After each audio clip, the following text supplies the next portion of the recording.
Hi, I'm Sylvia and I'm here to ruin things that the internet finds heartwarming. So let's start with this video right here. Watch with me. Keep your hands up. Okay? Alright? I don't hear nothing. Let your dad fix that. Go over there and see your daddy. Let him fix that. Fix it. 1, 2, 3. What you crying for? 1, 2, 3. What you crying about? 1, 2, 3. Good. 1, 2, 3, 2.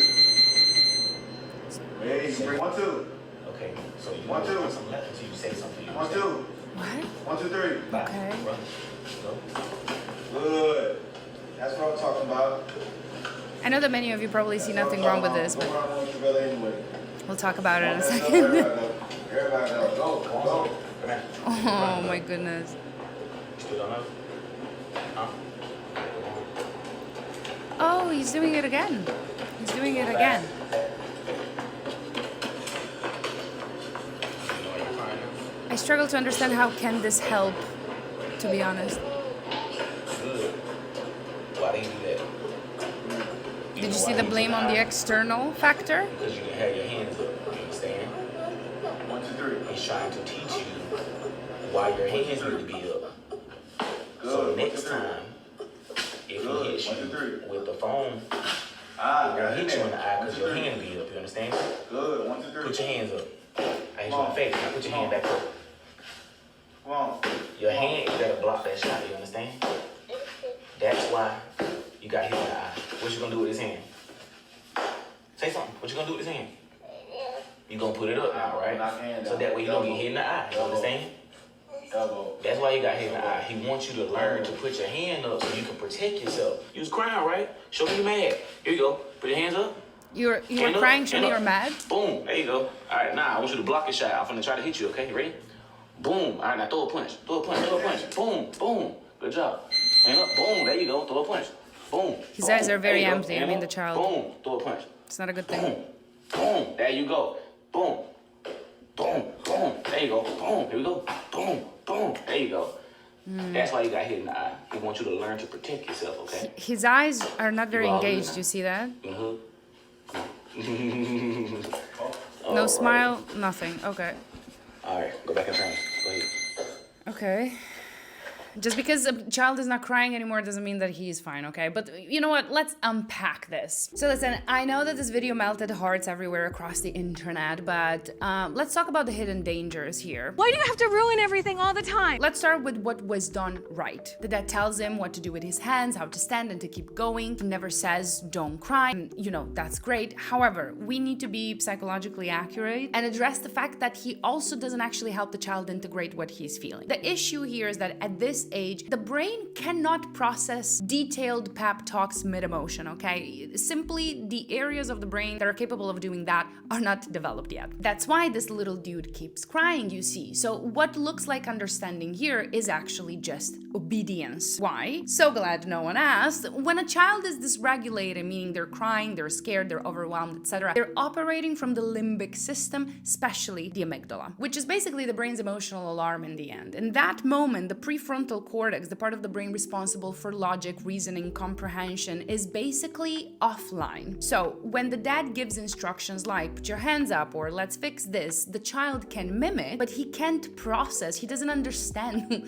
what is happening. Therefore, the emptiness in his eyes, it's like he's either bored or just not very present there. This leads to obedience without integration, which is one of the biggest issues of many men when they grow up, actually. I see this when I coach male clients all the time. What we see here is called behavioral compliance, which is just a fancy way of saying that the child is doing what's expected, we can agree to that, but it is a survival response, not an internalized lesson. In fact, we have yet to see how he'll internalize this moment, and we will see that when he grows up and, you know, resent his feelings because he thinks they're useless rather than a self-development tool, and that's just, you know, to give an example. I mean, I think it's no surprise that many men, especially those socialized in performance-heavy or emotional repressive environments, grow up with what could be called a command-based mindset, basically a mental framework where they look for instructions instead of reflection, where they fear ambiguity because subconsciously they know that will lead them to feelings, and where they struggle to access internal emotional data without external cues, which of course makes them very reactive. And I'm sure many can relate to the just tell me what to do syndrome when you say to your partner, or you're told as a partner,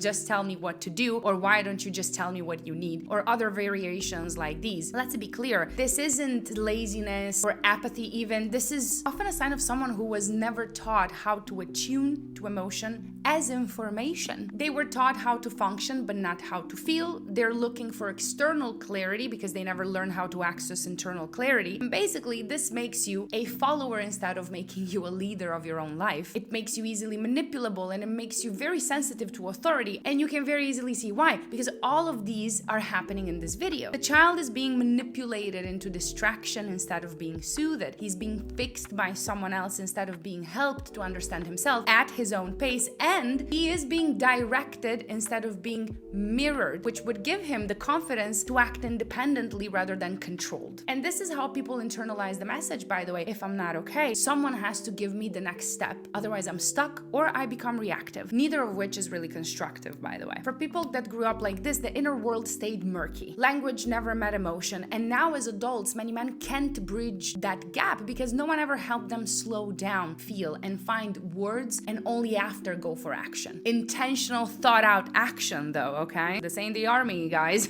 Now, let me be clear also that I'm not a fan of coddling either. I'm a fan of actual parenting though. You know, where we make sure we present our children both emotional and logical worlds and teach them how to make them work like a well-oiled machine. I mean, at the end of the day, you have both for a reason, okay? And the reason is not to see them fight, but the reason is for you to learn how to make them a team. But more on that on another video, perhaps. In this case, it would have been enough to be curious before correcting, offering questions instead of solutions, and being present instead of pressuring. I mean, if you look at this little boy's face, he looks very much in distress in my professional opinion. Now, here are some examples of questions that you can ask in such a situation to a child, but expect for them to take a lot of time to answer, or for you to even insist a couple of times, because this is difficult and it's supposed to be. Can you help me understand what are you feeling in your body? This teaches children to immediately go inward if they have big feelings, because that's where they can figure them out after all. Also, asking, does it remind you of another time, can help the child use multiple parts of his brain, creating new neuronal pathways, and perhaps helping the child have a click moment, an aha moment, if you will, where he can realize, oh, I felt this way before and it was okay. I could actually move on from it and maybe even learn something from it. This helps with secure attachment growing up, okay, as well as helping the child regulate his emotions in the process. Then, as a last step, we would proceed to make sure we're able to name the feeling. Maybe he's feeling angry or helpless, or maybe he's feeling weak or ashamed, or maybe something unfair has happened to him and he doesn't know how to name that. We need to make sure the child becomes comfortable with naming the things he feels in such a way to create that mental clarity to help him process in the future too, which will translate in the skill of emotional literacy. So instead of asking his partner what he needs to do, for instance, he'll have the inner initiative, that proactivity, if you will, as an adult, rather than a passive attitude that afflicts many individuals nowadays. Now, this little boy in the video is getting coached, fixed, directed, and while parts of it are somewhat gentle, it still treats the child from a superior pedestal. Do you see that? The way that is being spoken to them, it's not as if an equal is talking to you. No one's helping him reflect, name, and make meaning out of the experience. He's not part of the team right now, and children require that team-like feeling with their parents for safety purposes, you know. This type of parenting can help him grow into a man who knows how to perform, yes, but not how to explain his pain. So when you teach a child to act instead of feel and to comply instead of reflect, you're not just skipping emotional development, you're laying the groundwork for alexithymia. Now, alexithymia is a psychological condition where someone can't identify or describe their emotions. They confuse physical sensations with emotional ones, like I'm tired instead of I'm sad. They feel overwhelmed by emotions but have no vocabulary for them, and they struggle to recognize emotional cues in others too. And shockingly or not, this isn't rare. It affects up to 1 in 10 people, and it's more common in men, largely due to how boys are socialized, as you see. So imagine a man in his 30s being told you need to be emotionally available when no one ever taught him what he feels, let alone how to express it. The tragedy is that it often starts in moments just like this video, when a child is distressed, and instead of being being helped to name and process the emotion, they're told,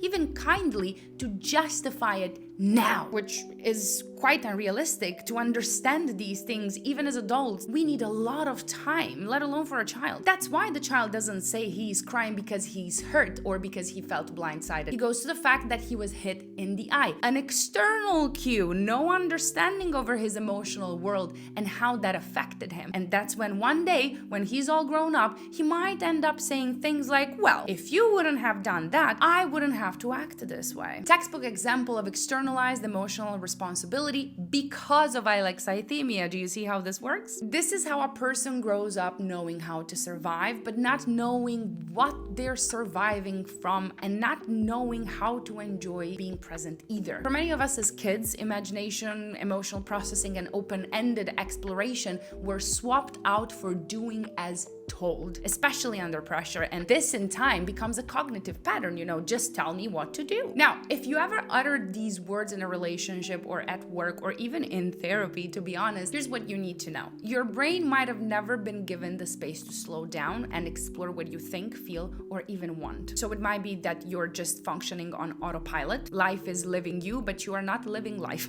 It could be that back then that didn't even matter, your feelings, your desires. What mattered was doing the right thing, fast, clean, without fuss. So now, as an adult, emotional complexity feels like a threat or even unnecessarily complicated, as many of my clients put it. You might default to structure, to lists, to just give me the steps, because the inner world, that slow, messy, but very rich world of emotion and intuition, was skipped entirely. And the cost for that is that if you can't access your inner cues, your only compass becomes external ones. Either they're praise, rules, or rejection, which means you're never really choosing. You're just responding, reacting to things, but never being in control, really. Here's the good news, though. This isn't permanent. Emotional fluency is a skill and can be learned in therapy, in coaching, in counseling, and so on. You can relearn slowness, curiosity, self-translation. And once you learn to ask more questions than directions, well, why should I tell you what happens? Go try it out. Actually, let me give you an exercise for that, or four. First one, and maybe the most obvious, next time you have a conversation with someone, only ask questions. If they share a story, only ask more questions. Make a list if you're not comfortable asking on the spot, and make sure you reduce talking about yourself to a minimum. But you know what? I'll attach the rest of the exercises to this post so you can download them and have easy access to them. Now, if you're watching this on YouTube, well, this is awkward. It seems like you might just have to follow me on Patreon. Link in bio.